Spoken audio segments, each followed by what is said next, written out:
Hello and welcome to the late night cool down. For some reason, I always want to be like, good morning and welcome to the late night cool down. But it's a bit paradoxical to say because it's not nighttime, because it's not daytime. And I release at 10 p.m. at night, so I don't know why I just naturally want to be like, good morning. So this is a very special episode. I'm very excited to record this. I'm on my way to my office right now to record, and my office right now is a park bench. So that's where we're going. For some reason, I always just end up recording literally right before the deadline. Thankfully, I've always managed to hit the deadline. But let's get into it. You already know I don't like long intros, so 1 year of sobriety, 1 year of recovery. At the time I'm recording this, I am 1 year, 4 months, and about a week and a half sober from everything. So my journey officially started on November 5th, 2024. In this episode, I am going to be solely focus on that year of recovery, nothing more and nothing less. We can talk about, how should I say this? We can talk about my drunk stories and my high stories in a new episode. But this is going to be just about my year of recovery. So November 5th, 2024. So I was brought to the rooms by my roommate, and I had just moved in there, and they invited me to come to I believe it was their 60 days. It could have been their 30. And so that was on the 5th of November. So I was like, yeah, it'd be an honor to go. So I went and I got my white tag, and that kind of kicked off my journey. Like, it was kind of cool looking back how things kind of worked out and, played out when they needed to.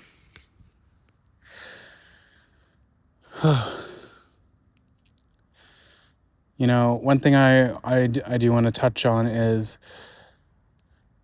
nothing in the world prior to me having that internal decision would have gotten me sober. Like, you could have offered me my dream life, but in order for me to get it, I would have had, the clause in the agreement was, you got to quit liquor, you got to quit drugs. I would have been like, you can fucking keep it then. Like, that's the mentality of that was my mentality. Like, you could offer me $100K when I was, actively drinking and actively using whatever. And you could be like, I'll give you this $100,000 if you stop. You never touch it again. And I would have been like, yeah, right. And which is like really crazy to think about how much of an influence that these substances had on me. And, I would have, go to the ends of the earth to get a drink of alcohol. But I wouldn't, go do something that was actually good for me. I am an alcoholic. That's how it feels right for me. There's a certain program and they refer to themselves as addicts, which is totally okay. And they're like, alcohol is a drug, period. And it's like, okay, by definition, alcohol is a drug. By definition, a drug is anything that you ingest that changes your brain chemicals or chemistry, right? So by definition, alcohol is a drug.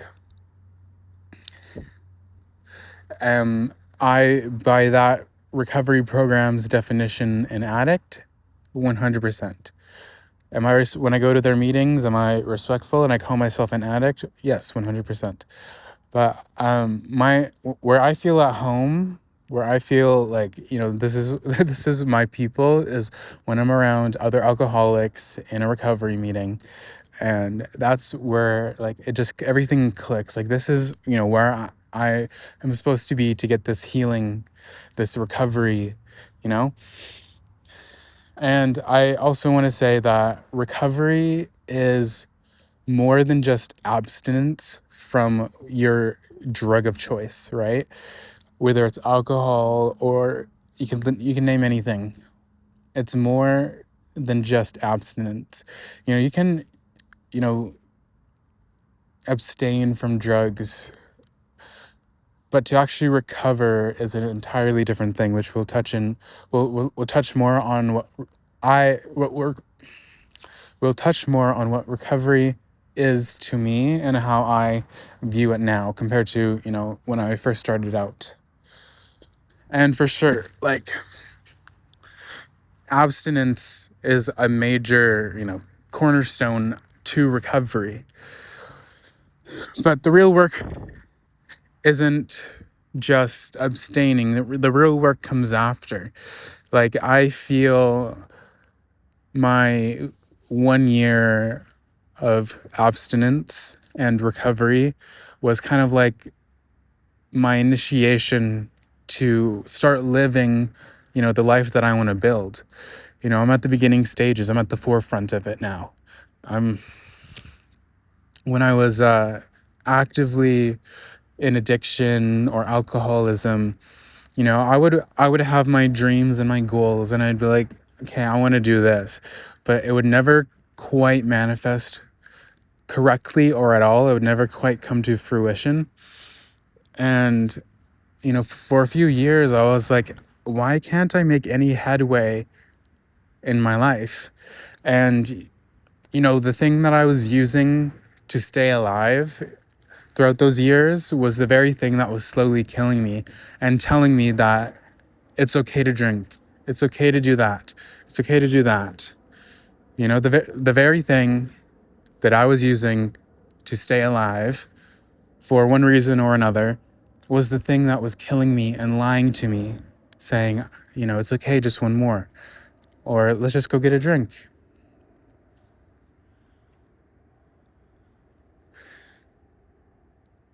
Some quick advice if you're new to recovery. Your first 90 days, like in my experience, my first 90 days was like brutal. Not necessarily in maintaining like obviously that was hard at certain points in the first 90 days, but it kind of became more of an issue later into my year. But I'll give you 3 key suggestions that I have for you. 1, if you already smoke or vape, stock up on that. If you drink coffee, fucking drink tons of coffee. That's just a little side thing, because I want to have 3 pieces of advice that anyone can use in the beginning of their recovery. Step 1, you got to recognize that the drugs and the alcohol, and this is going to sound a bit weird, right? But follow me.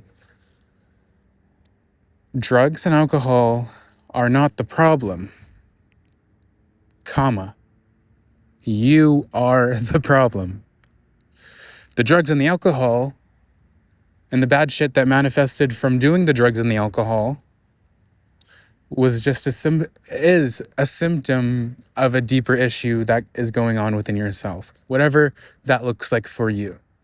You are the problem.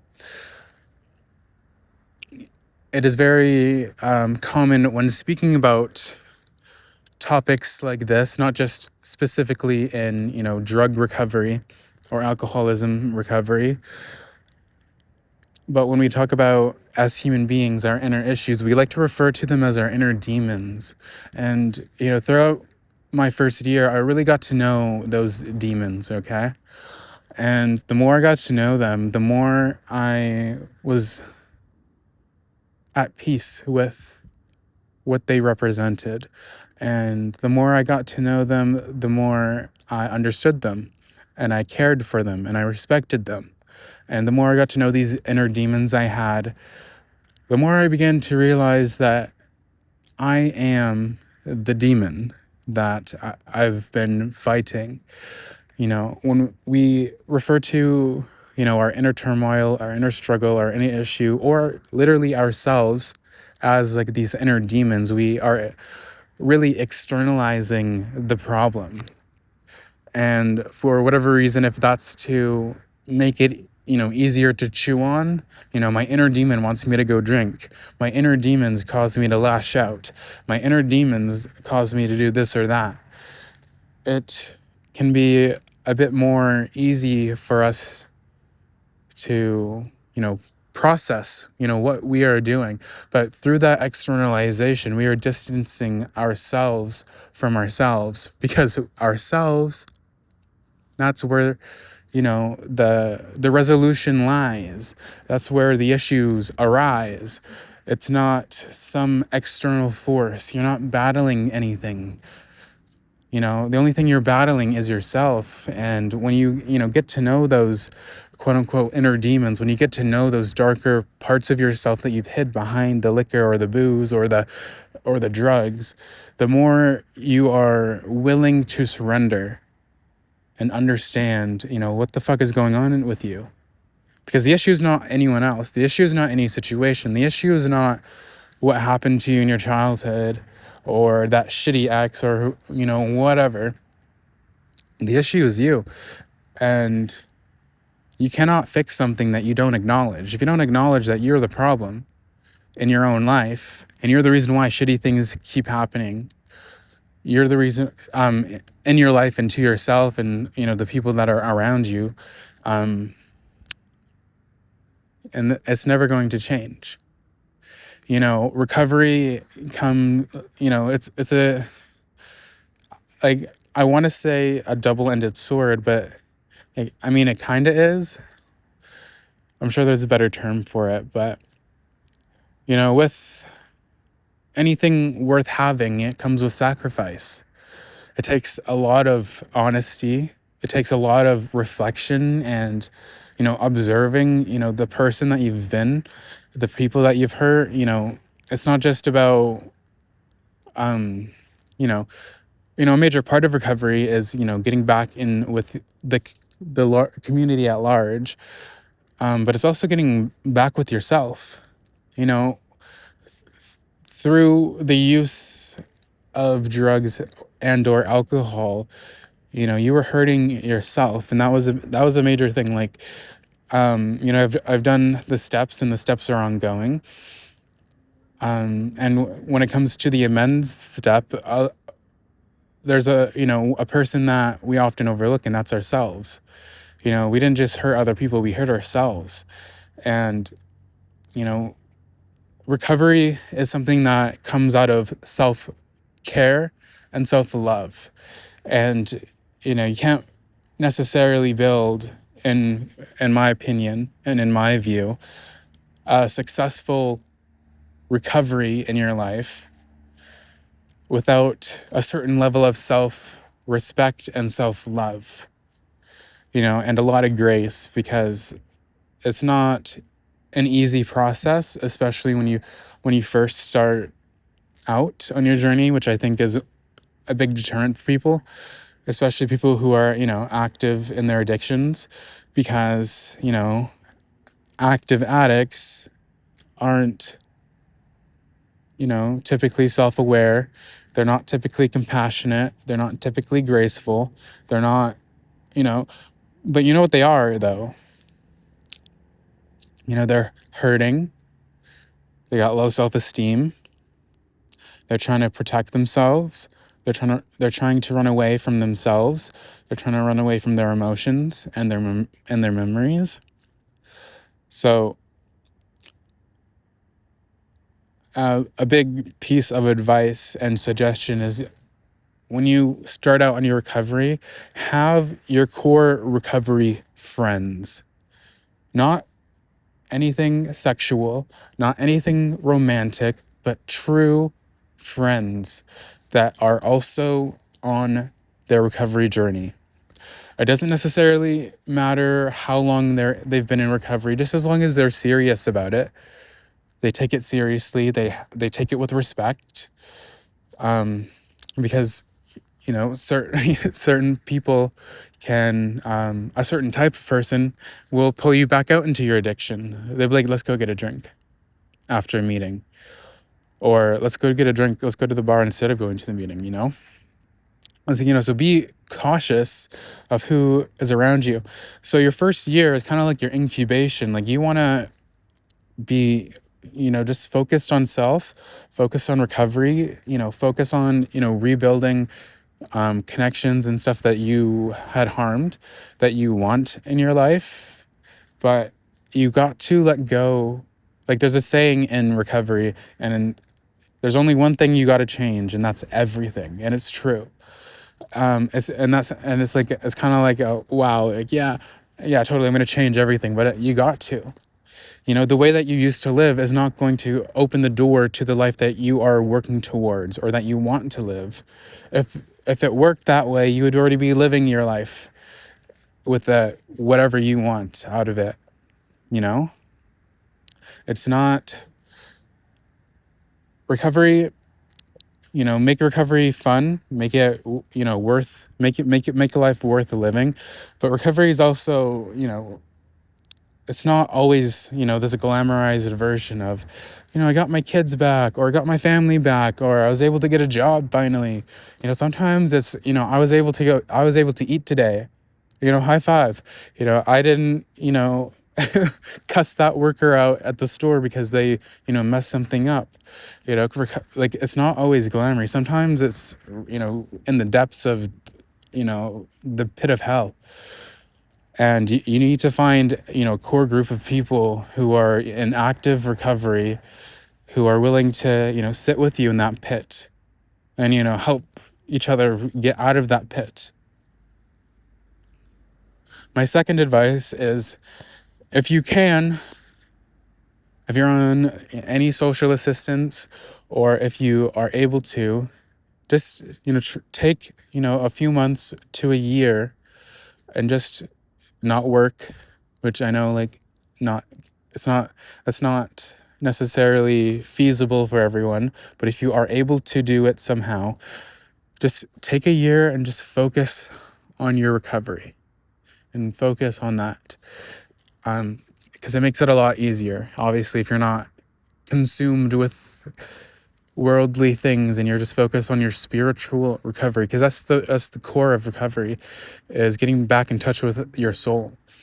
In my perspective, and whatever that looks like for you, if that's religious, great. If it's not religious, great. However you connect with the thing that you are, whatever that source that we all come from, that's, deep at our core of who we are, however you tap into that, that's perfect. Do that. If you need to go to a treatment center, go to a treatment center. There's, in BC, at least, I can only speak for BC because that's where I live, but you can find recovery houses and treatment centers, and they'll often be paid for by your local medical service plan. And the province probably also has resources that can fund your recovery in relation to treatment centers. Some people need treatment centers. I didn't go to a treatment center. I kind of raw dogged it with me and my recovery people. But some people, it was life changing. I'm not gonna harp on 12-step programs, but that's what I go to. That's what resonates with me. That's where I get what I need for my recovery, and that's how I'm standing here today. But recovery is not just one thing. Recovery, I would recommend and suggest that you go try certain 12-step programs, but also there's things called smart recovery and different kind of recovery groups that aren't 12-step, that aren't religious. So I would, if you don't know where to start, just go to every single kind of meeting that you can, would be my suggestion. And addiction is isolation. When I get drunk, when I get high, even if I'm with my friends, like, I'm not compassionate, I'm not empathetic to, like, I can be like, oh my god, like, blah, blah, blah. But I'm totally, like, in my own world, and so is everyone else who's high or drunk. They're in their own world, and when that inner world becomes your prison, like, that's when you need community, and that's what recovery is. It's connection, right? So you really gotta find a good core group of people who understand you, who understand your addiction, who understands your recovery, and where you are now and where you want to be, and someone who's able to look past your addictions and look past previous mistakes and previous behavior and previous wrongs and previous rights, and be able to look at you for who you are now in this moment. I'm sick and tired of the narrative that people in recovery and drug people who are actively using are, like, the scum of the earth, because it's really not what it is at all. These are people who created a really shitty fucking situation for themselves, and oftentimes have become a very shitty person because of this. And when anyone goes into active recovery and is actively working in their program, whatever that looks like for them, that's someone who was like, what, I had enough. I need to change. I need to grow. I need to do better. Not just for the world, but for myself. That is coming from the deepest, most powerful part of that person.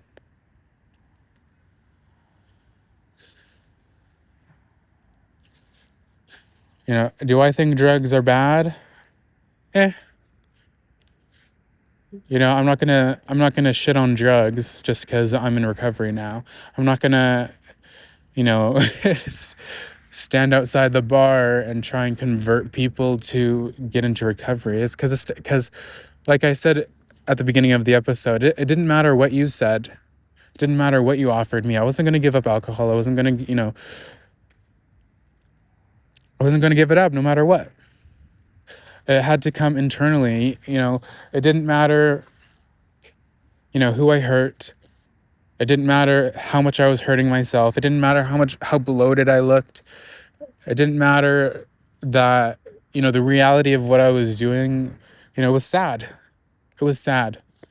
And I feel for that younger version of myself who felt like they had to drink and felt like they had to do the drugs for whatever reason. And I really didn't, and it got to the point where I didn't need a reason to drink or do drugs.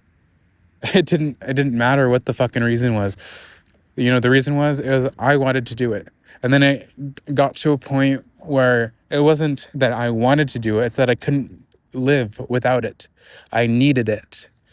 And that became dangerous. And that spiraled into me ending up in the drunk tank almost every day for like 2 months straight. It got into me, being verbally abusive towards my family and, causing a ruckus. It ended up me, breaking into some guy's house, asking for a ride home, having the cops called on me, and having to do community service. It had, and I'm not going to go into, too long of stories, because you're going to hear, stories that are exactly like mine, and a lot worse, and not as bad when you enter recovery, because everyone has their story, but not everybody lives to tell it. I worked hard to stay here, but it wasn't me who, gifted me recovery. It was something, whatever you want to call it, something bigger than myself, something higher than myself in this human form.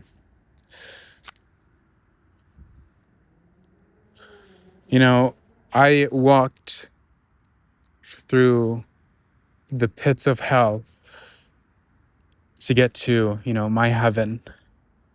And right now I am in a version of, heaven on earth.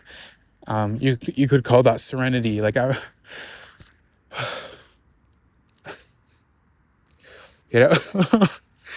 I'm not, my main goal in life is not to drink anymore. It's not like, and I say drink, because that was my thing. I love to drink. Hand me the bottle of wine, I'll drink too. Hand me, Chardonnay. Hand me the vodka, beer bong and vodka at 14 at the park. Alcohol was my thing. I'll finish a 36 case of beer, a 24 case, 6 case, only a 6 case. Like I've tried other drugs. I've done other drugs. I was able to stop them pretty easily, given how easily you can quit, meth or whatever. Because I did do meth for like 6 months for whatever reason we'll get into another episode, but I was able to stop that and get a job, and then I moved and was on the streets in Vancouver, mostly sober. I did coke I think once or twice while I was there, and I got drunk a handful of times out of the 6 months that I was there, but for the most part I was sober. But I am an alcoholic. Like when I say I'm an addict, like I listen to other addicts, and they're like, I'm just addicted to everything. Like I'm not making fun of them, but that's like the the addict mentality is like you get really hyper obsessed with, not just drugs, but with special interests or, whatever. Like I don't really, I have ADHD, and even then, I like what I like. I like talking. I like doing my social media. I like making money. I like, working towards a better future. I love my recovery and all that. Because my recovery is the foundation of, the rest of my life is sits upon. And without recovery, I have nothing. But, when I read what an alcoholic is, I'm like, yeah, like that's it. And that's for me. For you and for, other people, it's going to be different. Some people identify as an alcoholic addict. And, I don't get it twisted. Like, I'm not like, alcohol's not a drug. But there's someone walking by, but I guess I'll keep talking.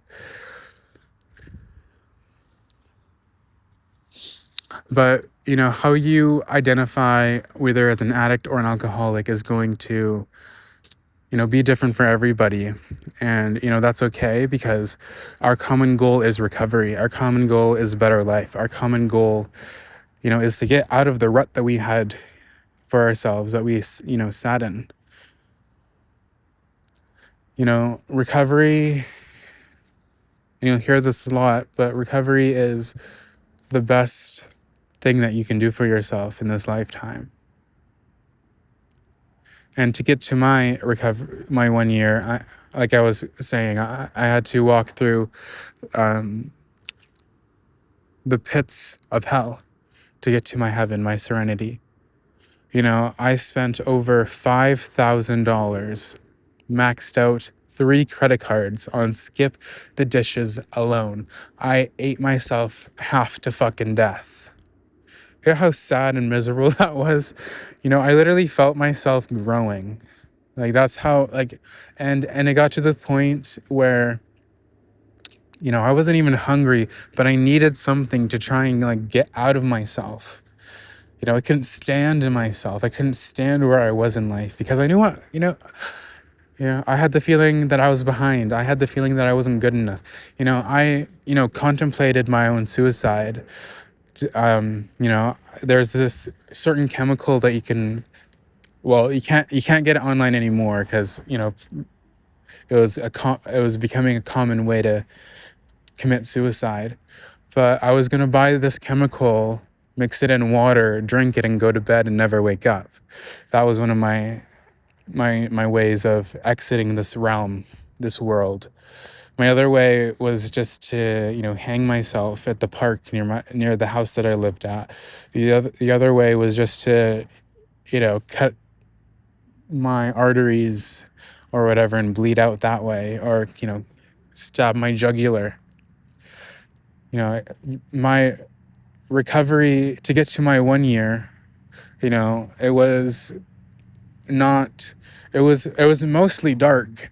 And at this time I didn't talk to anybody. I isolated myself, and I do think that was for the best. That's what I needed. I needed to stay away from others. I needed to just lay in bed and eat food and scroll on my phone and stay as sane as you can in that situation. Thank God I didn't follow through. Thank God my credit card didn't work. Thank God I chose to just my life and my recovery, my sobriety costed thousands of dollars, not in treatment but in food. I got I have stretch marks. I've never had stretch marks in my life. And, when I looked in the mirror and I saw them back in November, I was disgusted. I was like, ew, those are gross. And, I don't judge other people's bodies or whatever like that. I don't care.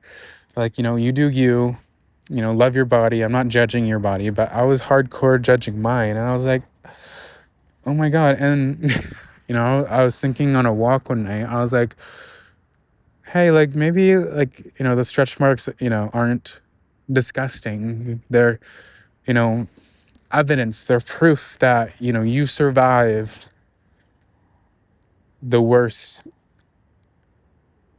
shit depths of your mind. That's proof that you survived it. And I don't, if I'm being real, I think these aren't my battle scars, Yeah, I would prefer not to have them, right? But, they're marks of recovery. They're marks of my endurance. They're marks of, perseverance through the worst of it. And you have to get through the fucking worst of it to get to the best of it. There's no way around hell. There's only one way through, and that's through it, But thankfully, we don't have to walk through it alone. I have a bad habit of going through things alone and not talking about how I'm feeling and hiding it from other people so that they're not worried about me or so that they can't use it against me. It got to the point where I even debated going to Ukraine and fighting the Russians on the front lines in the hopes that I would get shot and die. Because at least that way there would be some closure. Oh, he did something noble. And not that they would give me a gun in the first place, but you never know, Not that I'm suggesting anyone do that either. But, I was trying to find any way outside of myself. I couldn't stand myself. I couldn't stand who I was. I was ashamed of who I was, and that's probably one of the worst states of mind that a human being can be in. Ashamed of who you are now and ashamed of who you were. Nothing to be proud of. I didn't finish high school. There was so much shit going on when I had dropped out and afterwards. It was just like finishing my education was not even really a thought at that point for me. And I don't blame anybody for that. I chose to drop out. That was something I had to do in that moment, to survive. And that's what I did. I don't blame other people. I hold people accountable and responsible for their parts that they had played in my life and how they've hurt me. I hold myself accountable and responsible for the part that I had played in hurting others. And, I also don't, I also, thank and I am grateful for the help and the love and the positivity and the gratitude that people have given to me and showed me, and unto from me to others. I've never played the victim. I've never let my I've definitely been victimized in different periods of my life, but I've never identified or like, oh, poor me, why did this happen? I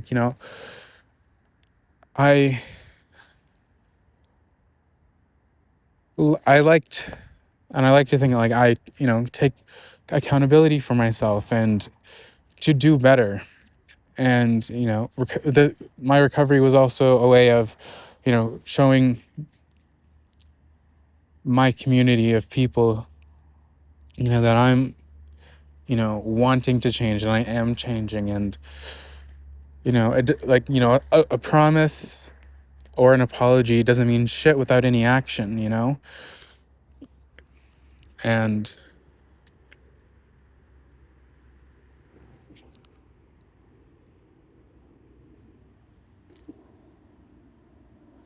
even in those hardest moments, like I made it a point throughout my recovery to, sobriety first. Because I decide, my recovery started the moment I decided that I wanted it, and I was going to go after it. It didn't start, when I was in the drunk tank. It didn't start when I got kicked out of my house, and it didn't start when, my grandma was begging me to, get help or stop.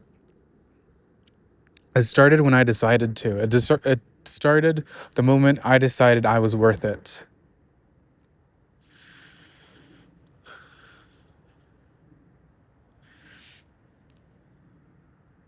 Addicts and alcoholics aren't inherently bad people.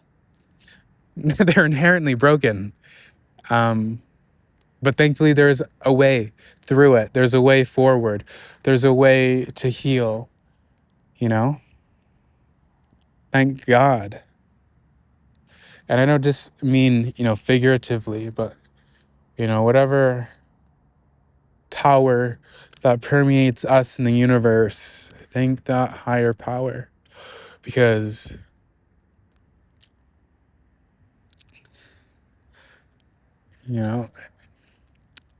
it didn't just gift me recovery, it gifted me this life.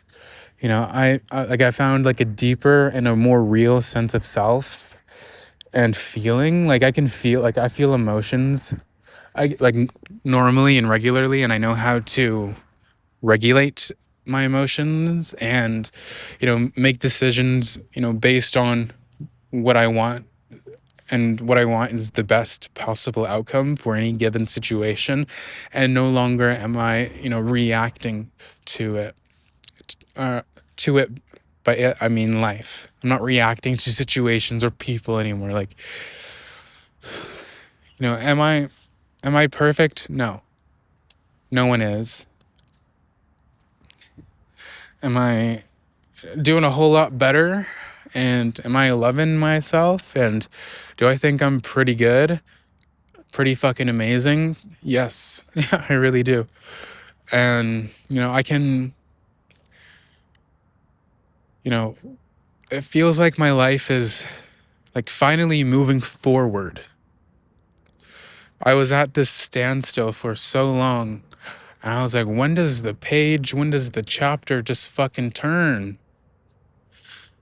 And, until I stopped hiding in alcohol and drugs, that page was never going to turn. And whenever, that page did turn, it was into a shittier situation. And honestly, like, I didn't fear dying. If anything, I feared being a loser. I feared, like, that was one of the main motivations as well. And, like, that's, I'm not going to be like, yeah, like, life changing, everything. But, like, I don't want to be a fucking loser for the rest of my fucking goddamn life. If I die, I die. I'm not going to be here to fucking experience that. But, I don't want to experience, nobody wants to live through the experience of being a loser in their 30s. Yeah, that was my specific fear, was being a loser in my fucking... No shade and no judgment at all for, people who are entering recovery at a later age than I did. Because I was 19, I'm almost 21 when I was at the end of my 19th year, and I'm, just about to begin my 21st year in 2 days on the 20th of January. But, I'm talking about me right now. I didn't want to, like, that was a big fear of mine. But then also, just being human and having that, basic empathy and compassion for my family and friends. Like, I used to think before recovery that, if I drink and I do drugs, then it doesn't, like, I'm allowed to do it. I want to do it, so I'm going to do it. It doesn't hurt anybody else.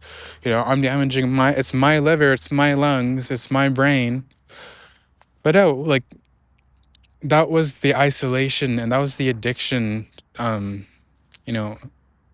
manifesting in my thought process and my behavior. Because, reality is we are human beings and we are communal. We are empathetic. We affect each other directly by nature, by design. So, of course, my drinking and my despair and my anger and, like, what was I angry about? I don't know. What was I in despair about? Probably a childhood trauma, probably, shitty relationships, whether, through family, friends, or partnerships, probably not being where I want to be in life. Who wouldn't be in despair if they're in that situation, sober or not? Recovery is going to be the best thing that you ever do if you're, an addict or an alcoholic, but it's also going to be one of, if not the hardest things that you'll ever go through. And it's going to be worth it. And that's one of the keys. It's worth it. It's not hocus pocus. It's not a cult. Whatever program of recovery you decide to do. People love talking about shit that they have never experienced before or that they've never done. It's not like, I don't want to say this major alleged cult because I don't want to, like, them showing up at my house being like, you talking shit? But, it starts with an S and ends with an ology, like, it's not like that.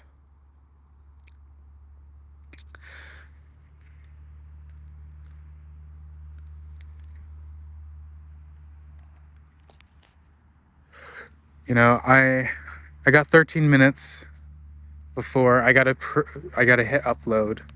So we're gonna wrap this thing up.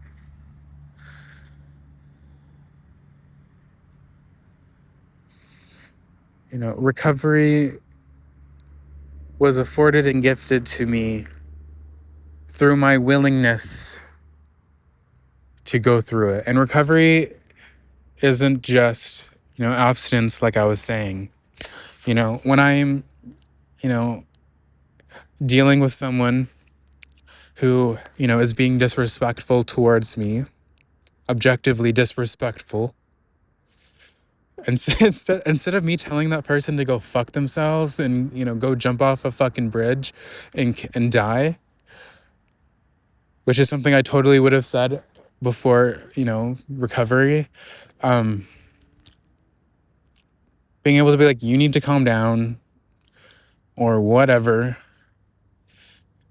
and instead of sitting in that anger or, reacting to that anger and lashing out at this person and, attempting to hurt this other person who, has disrespected me or whatever, recovery looks like, like, hey, like, I don't need to, come up with a response or an argument right now. I can take a step back, I can get clear, and then I can go, handle the situation however I need to handle it in a calm, clear way, right? Recovery is, I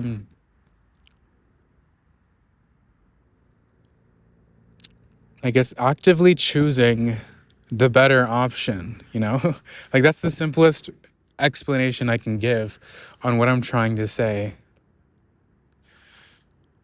Recovery is, careful. Recovery is empathetic. Recovery, it's connection. That's what it is. Recovery is connection. It's connection to yourself and your emotions.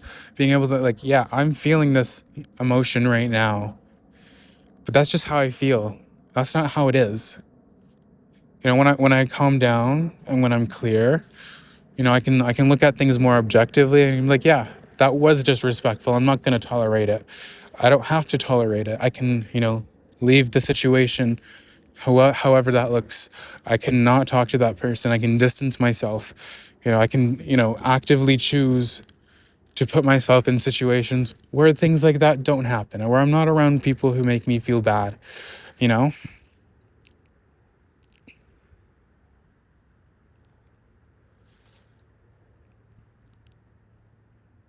feel like I'm on the precipice of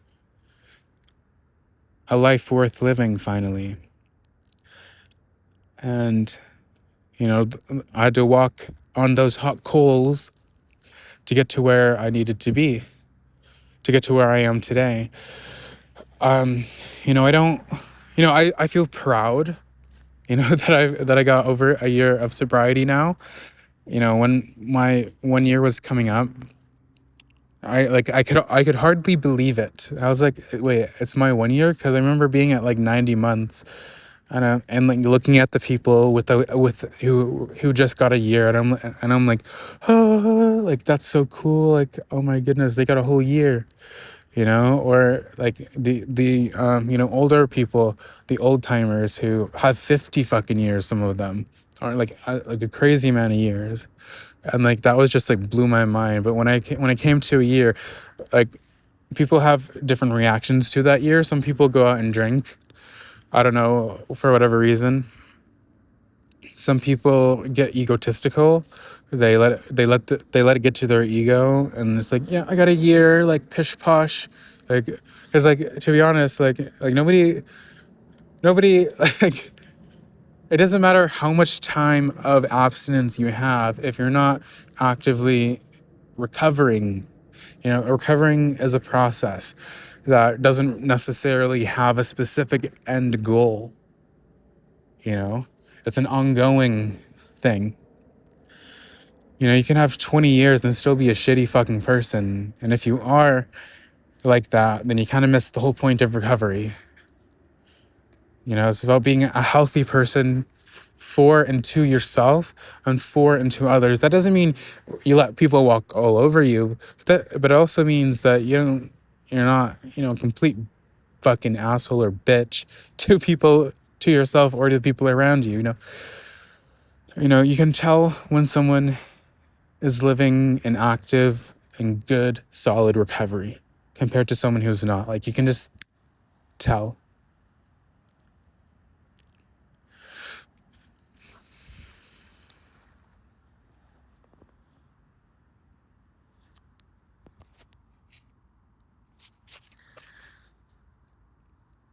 So I I hope I've left you with some things to think about. I hope I've left you feeling better. Um, I hope I hope I touched on everything I wanted to talk about. Like my first year recovery, it honestly wasn't too eventful on the things going on around me, but internally it was like literally like, heaven and hell were at war with each other, and who was gonna win? Thank God, God is good, God always wins, Thank God. But it's gonna look different for everyone. Like, I get that's just how it is. Like,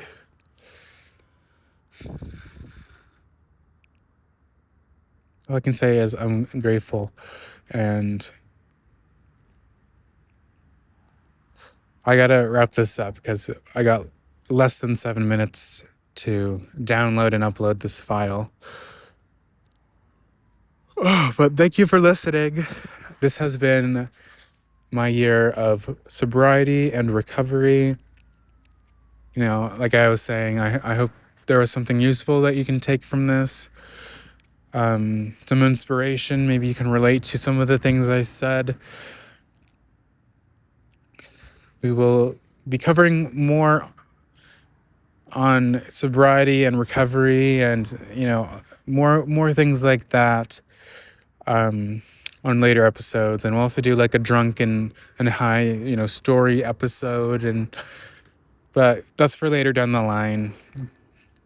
Thank you for listening. I've been your host, Kyle Antoine, and I hope you have a fantastic night, and I pray and hope that you know the meaning of serenity. God bless you. And have a good night.